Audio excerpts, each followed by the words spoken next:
NMC recently failed 7 out of 18 of the professional standards. If I'm really honest, I'm surprised it was only 7. They fail in so many areas. They fail in being able to contact them, in being able to get support, knowing where you are in the process. I don't think any nurse ever goes through this process and understands. There's a better explanation of going through the fitness to practice process and the pathway through on NMC Watch than there's ever been on the NMC side. It's almost like they don't really, I was going to say they don't really care. It's almost like they're not that bothered as to whether it's clear or not. They're leaving it up to you. If you find it, you find it. If you don't, you don't. Which is a really weird thing, for some nurses are 60 and not very computer literate. Maybe don't even have access or a mobile phone. And some nurses are 20 and very modern and have got the trappings of a modern life and the troubles that bring. They don't seem to understand that the nursing workforce is that diverse, and they say they do in language, but I don't think they understand that you do not understand the fitness to practice process. You can go through your entire nurse training, get to the end, and not have a clue even that the NMC is not your friend, because they're not really.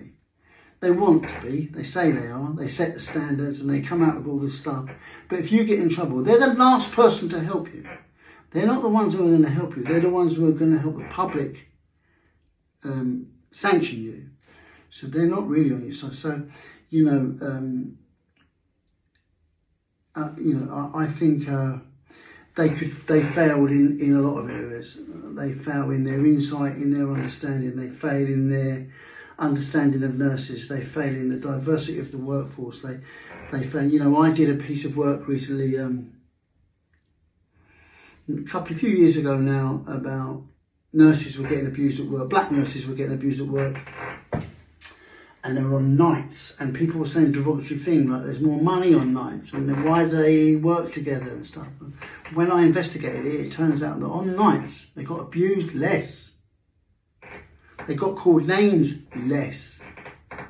So you don't understand until you've asked the questions. And when I asked the questions, you realise why, and we could fix the problem.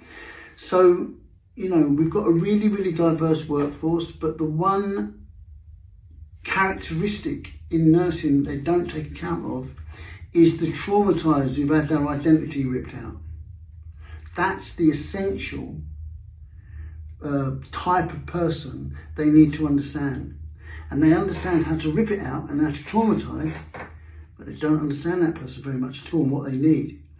They need to be taken on with a view of being put back together. It's the NMC's job to get them back to fitness. And if they can't do that, it's their fault, not the nurses. Get paid enough for it. My suggestion is not to spend that on so many barristers, millions upon millions, and spend it on looking after nurses and having really good, decent people who know the process talk to nurses in trouble and bring them back round to understanding what it means to be a fit and proper person again, so they can remediate properly. That's what I would, that's my feeling on whether they're fit to practice and whether, whether the professional standards, that what they failed on, and they're going to continue to fail, unfortunately, which is a shame. I'm really sad to say that.